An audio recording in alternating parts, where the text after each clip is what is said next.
Hi there, and welcome to the second episode of Sama's Kitchen. And today we're going to explore one of my favorite recipes, and actually one of my husband's favorite recipes, which is we call it Sama stew, or some people call it the one-pot wonder. One-pot wonder stew. You can come up with any name you want for it, and different variations that you can do might have more fanciful different names. So the idea is to use the crock pot or any other large pot, the pressure cooker. And I particularly like the pressure cooker because it can decrease cooking time dramatically. So for a pot of fresh beans, for example, dried beans that I may have soaked overnight and want to cook them up, it's the difference between 3 hours cooking time without the pressure cooker or 5 minutes cooking time with the pressure cooker. And so steaming vegetables, it's the difference between 10 minutes to steam the vegetables or boil the vegetables in the soup, 15 minutes, 20 minutes. It's the difference of only taking 2 to 5 minutes. Mostly on the 2 or the 1 minute end of things if we don't want our vegetables overcooked. So I have a lot of ingredients that I'm going to add to this one-pot wonder stew or Sama stew. One of my favorite ingredients for getting protein is these small red lentils. They cook very quickly. They don't need to be soaked, and they're very high quality, delicious flavor, makes a nice thick soup. Now, it's a little challenging to actually do the pressure cooking with these lentils because it tends to sort of clog up the system. They break down. So it can be a little bit sketchy with these. So I'm just careful I don't, I cook it a lot before and don't rely too much on the pressure cooker for these. But usually they're cooked by the time I get all the rest of the vegetables cut up and cleaned and put in. I don't need to do the pressure cooking very much anyway. So I'm going to go ahead and pour these into the water that I already have going on the stove there. And then I'm going to chop up some vegetables. I'm going to chop up a leek. Now I just use the whole leek. One thing I learned from macrobiotic cooking is that the yin part of the vegetable is the gathered part, the part where the roots are. In a carrot, for example, there's 2 yin parts. There's the gathered part of where the stem and the root come together, and there's the gathered part at the tip of the root. And then the yang part of the vegetable is the expansive part, the part where the vegetable is fattened. That's the yang part. Or in the example of the leek, the yang part of the vegetable is this expansive leafy part. Now if we had the tips of these leaves, the tips of the leaves where they come to a point, those would be the yin parts. Unfortunately, this leek was bought at the store. If I grew my own leek, which I do often, I have homegrown leeks, or if I get them at the farmer's market, they might be untrimmed, and I can use all the way to the tip of the leek. And this is what allows a vegan diet to be energetically balanced. I've had acupuncturists and Chinese medicine specialists express concern to me about the balance of the yin and the yang in a vegan diet. And when I explained to them that I follow the macrobiotic cooking recommendations of using the whole vegetable, including the gathered parts, which are the yin parts, which tend to get cut off and discarded, they say, oh, well, of course, then that's how you get your balance. and so I encourage you to just clean those tips and ends very well, and if you need to, and include them in the cooking. So I'm going to chop up this leek, some carrots, and some cabbage. Now when I cut up the cabbage, I make sure to include the central gathered part, and I'll show you how I do that. And another root vegetable that I really love, that I grew in my garden, is called a yacon. And this is a South American tuber. It's called yacon, spelled Y-A-C-O-N. You can look them up on the internet. They are very nutritious. They are juiced and made into a syrup that is a low glycemic sweetener. They're very healthy for diabetics in particular. As a vegetable, they're wonderful raw. They're very juicy and crisp and sweet, and I love cutting them up and having them with the carrot sticks like that. Oh, and see, this is what you see here with the pressure cooker and these lentils. They very quickly will create lots of foam, which is a bit troublesome for the pressure cooker. So I just turned that down a little bit. So anyway, back to the yacon. Delicious vegetable. You can find some at your local farmer's market, or try to get your hands on some crowns for gardening. I might do a whole section on yacons. I love this vegetable. It's wonderful in stews and soups, stir fries. It kind of has the texture of a water chestnut, and flavor of a water chestnut. So it's wonderful in Chinese like stir fries, or any stews, or anything you want something a little bit crispy, a little bit surprising. It does not get mushy like other vegetables. It keeps its crisp, crunchy texture even from after being cooked. So I'm going to cut some of that up and put that in there. And then after I get all the harder, longer cooking things in the pot, I'm going to add some kale. Another lovely bunch of kale to make sure we have our greens in there. So let's do it. Okay, so I'm going to angle this camera down to show you the chopping process. And I forgot to mention that I was planning on adding some delicious potatoes. I have a few russet potatoes. So you get to see the chopping process here.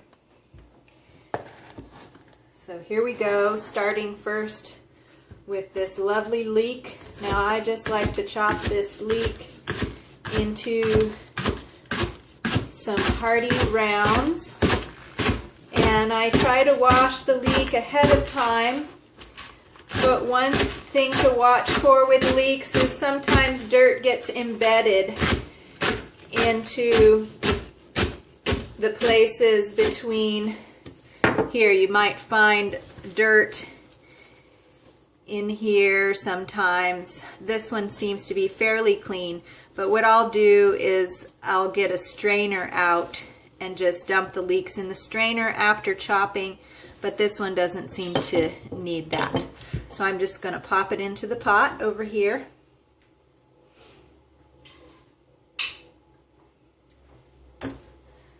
And now the next thing I will do are the potatoes. I like to cut them in half lengthwise and then again lengthwise, like so. And then nice hearty chunks, like so.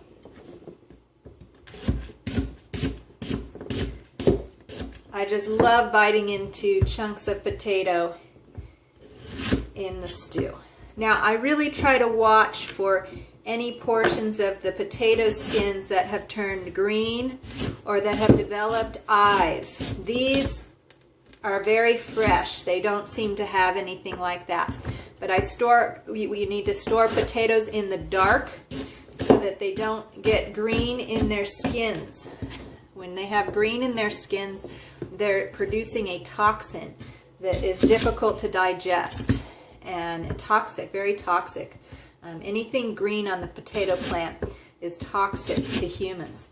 So you don't want the eyes, which are the beginnings of the green branches, the little white things poking out of the potato skin. You want to dig those out with the potato peeler, and you don't want any green skin, but these are looking pretty good.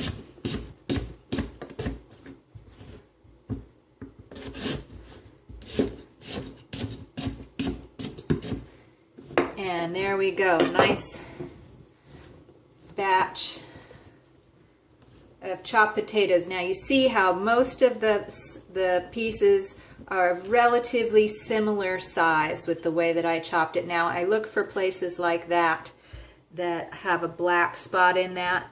That's not going to taste very good, so I'm going to just toss that. And oh, here's another one. So I just look through that and make sure that there's no pieces that are super big or anything, and now go ahead and dump it in the pot.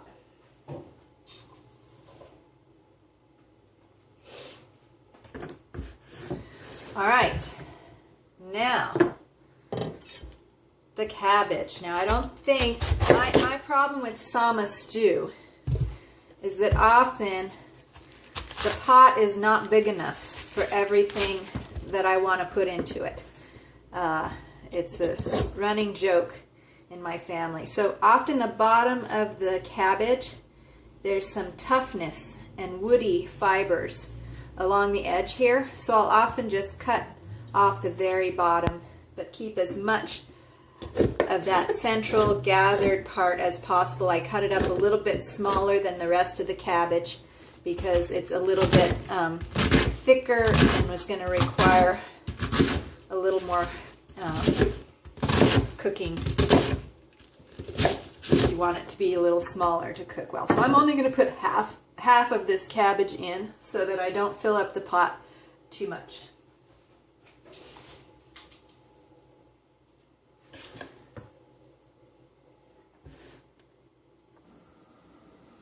Okay, so as you can see, I have already filled up the pot. It's only supposed to be filled to this line officially. I don't have a whole lot of room left. This is a common problem in my family. I'm often seen scooping large portions of the soup out and putting it in a separate pot so as to make room for more ingredients. But I think we might be able to get away with not doing that tonight. So the way I'm going to do that is first cutting off some darkened parts here on the yacon. You can see, and you can see where it's turned yellow and darker inside. That's not going to taste very good. So I'm just going to cut that off. I know we lost most of our gathered end, but this gathered end looks pretty good, so we'll keep some of that. And notice how I cut the vegetable first lengthwise, so I get the most gathered possible as well as the fattest. So if I'm going to use half of a vegetable, I want to cut it lengthwise here so that this half I'll put away and not use tonight. But I'm getting the fullness of the yin and the yang in this vegetable.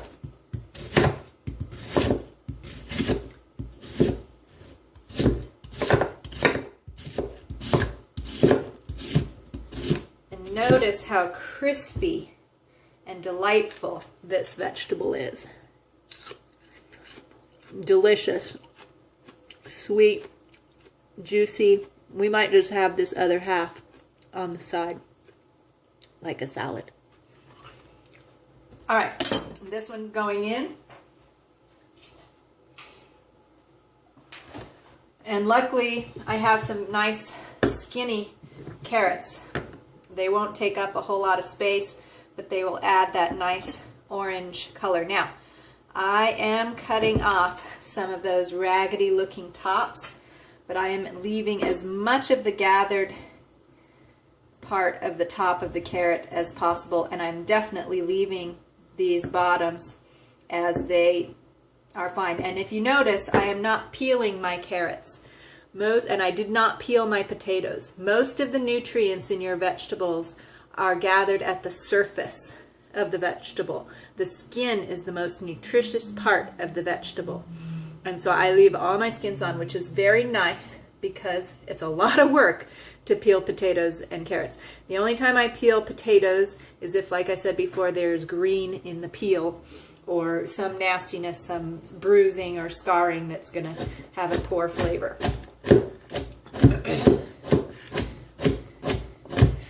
So now we have some nice carrot rounds.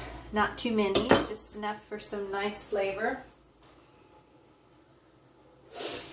And I think we might have room still for the kale. But we're going to allow it to cook a little bit before we put the kale in. So I wanted to give you a close look at how the lid of this pressure cooker works. This is an Eternum pressure cooker, which is a modern pressure cooker, very different from the old ones. As you can see, the lid fits underneath the lip of the top of the pot. And then the rim is pulled up with the clamp. This is a steam release or seal, so it will seal the steam in if this is like this. Now, there is a rubber gasket you can see here and here underneath the lip there, that if the pressure were to be too excessive, it would loosen up and let some steam out, which can be messy with thicker stews. So we try not to let that happen. We make sure that gasket is secure. And so there we go, it's sealed. Now as it comes to pressure, this red, that little red button will pop up into this hole here as a security measure to keep this from being opened. But it doesn't, yeah, that's just how they're designed. So, pressure cooker is going. And now, while that's going, we can cut up our kale. Now, I'm not a big fan of overwashing. If my vegetables don't have any visible dirt on them and they're going to be cooked, I tend not to spend a whole lot of time, especially with the leafy greens, washing. Now, some of you might find that appalling or dangerous. If you feel that way, then feel free to scrub away, wash away, use whatever cleansing solutions you feel comfortable with. I want you to feel comfortable and happy with your food. However, I feel that overwashing and over sanitization of our food is part of the reason we have so many ailments involving a deficiency of microorganisms. We get our healthy microorganisms from contact with the soil. Many children have a natural instinct to just grab the dirt and put it in their mouth when they're growing up. I would put it in my ears as well. And however, from the garden, I need to wash more thoroughly because I'm not so into eating aphids. And these types of vegetables will tend to have lots of aphids because they're so sweet. And aphids love sweet vegetables. So this kale is looking very clean to me. Not a whole lot of dirt. You can kind of feel, if it was gritty, I would know that it was dirtier. Maybe I would give it a rinse because I don't necessarily like to be chewing on dirt, gritty dirt, but it doesn't feel gritty at all. So, I know, shocking, appalling. I'm not scrubbing my kale.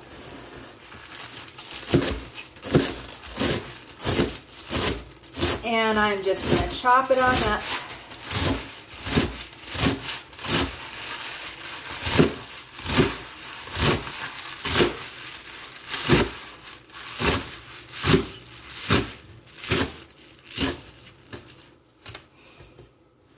And there you have it. A beautiful serving of kale. Now I'm going to let that pressure cooker go just a little bit longer while I get together the ingredients for the spice mixture. Okay, so as that pressure cooker is starting to cook the vegetables, I'm going to make a flavoring mixture to really zing up this one pot wonder stew. So here I have my measuring cup. I've got about a cup of water in here.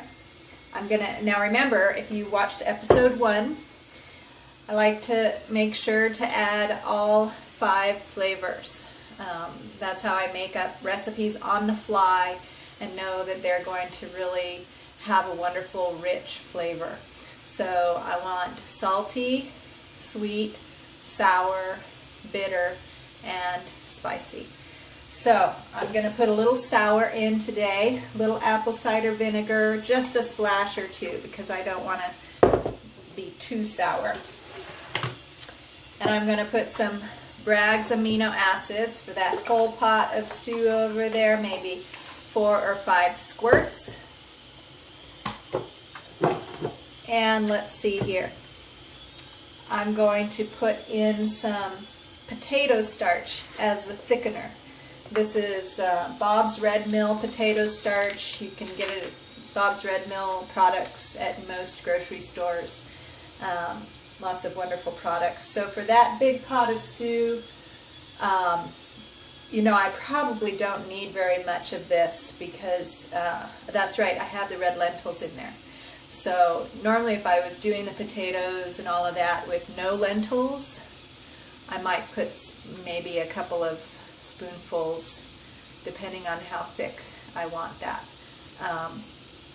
But I'm having second thoughts about this because of the red lentils. So no potato starch. But now you know Bob's Red Mill makes a wonderful non-corn thickener. If you might, many people have corn allergies, so that's a nice alternative.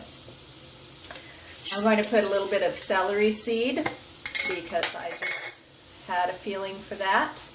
Put about a half of this fairly large wooden teaspoon here. I'm going to put some tumeric, maybe about 2/3 of a heaping, somewhat teaspoon-like spoon. As you can see, this is a very precise science. I cook more by mood and feeling and experience, so you know, there's been a lot of trial and error in my process. I've made a few dishes in my life that have not turned out, and that's always a fun story to tell. I can't remember the last time I did that though, so I don't have a fresh story to tell you. Alright, this is chipotle chili. This has been roasted. It's a chili that's been roasted. It has a very smoky scent. It is also very hot, so I'm only putting a little bit of that spoon in there.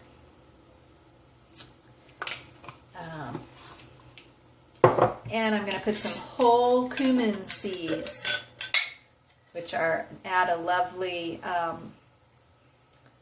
experience of biting into that flavor as you eat. And then I'm going to put some of our favorite sort of brothy, cheesy flavoring in, which is nutritional yeast. And I might put 1, 2, 3 heaping, maybe 4 heaping spoonfuls into that liquid.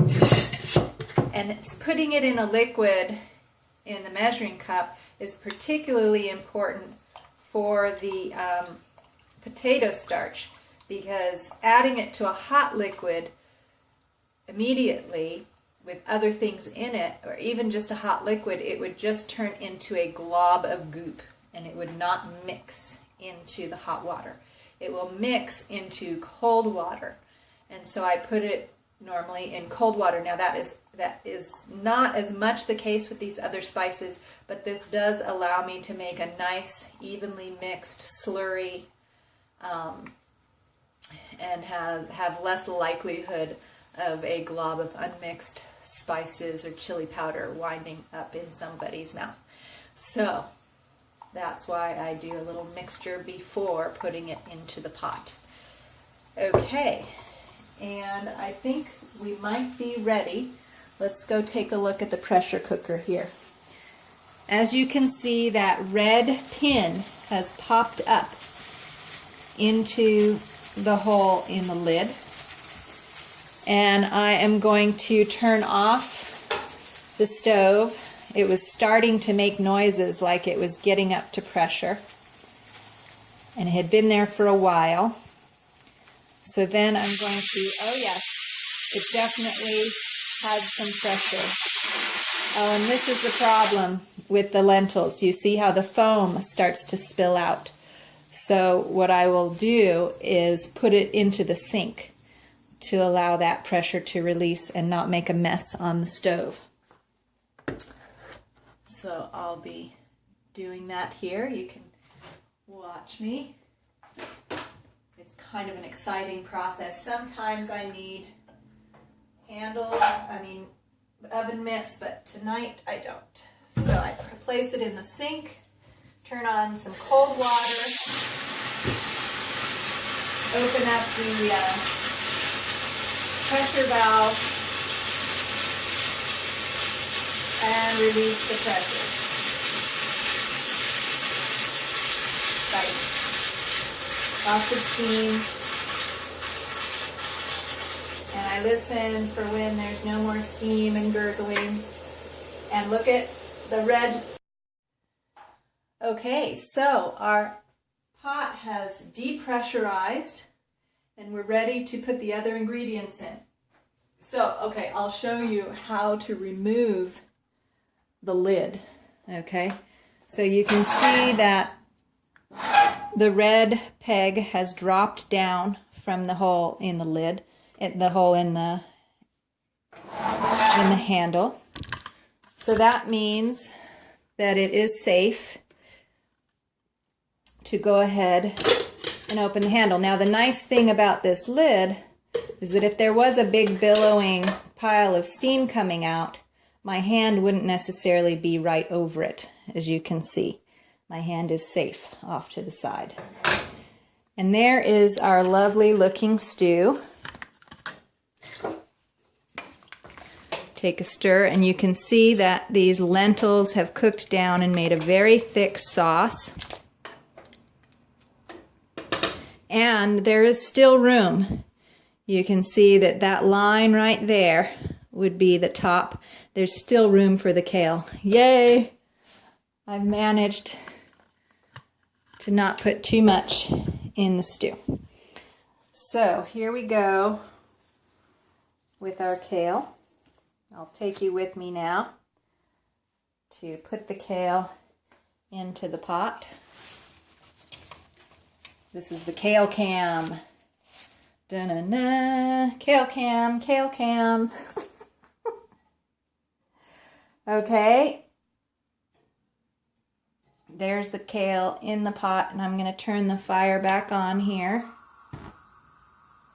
But not too high, because those lentils are quite thick in there. Okay, now I'm going to try and get the kale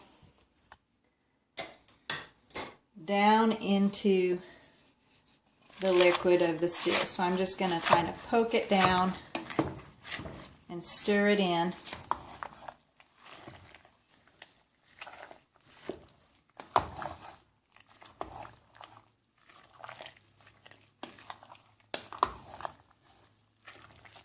And get that kale mixed in there. Oh yes. I did really well with not putting too much in the pot. Look at that, there's still room. So what should we add? I think that this stew is asking for something special. I have here a bag of homemade sun-dried tomatoes. from the garden from last summer. A bag full of sweet sunshine right before your eyes. Can you taste it? Okay, so here they go into the one pot wonder stew right now before your very eyes.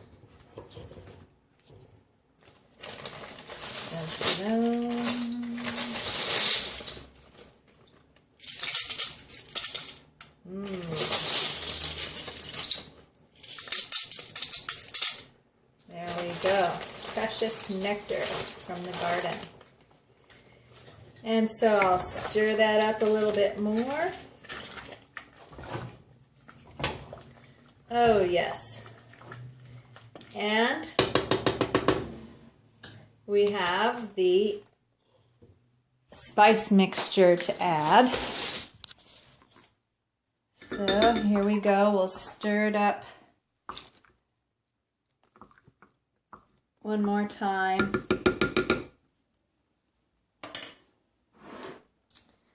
And bring it back over to the pot. And in it goes.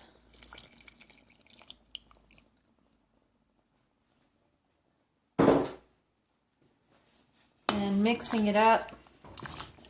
And here you have your one pot wonder stew. And depending on how cooked you like your kale, you might want to boil it again. You might want to put it under pressure for another minute or two, but to be careful about that because it is so thick now.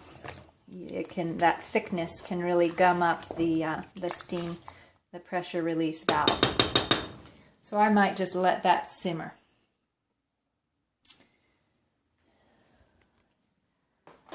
So there you have it.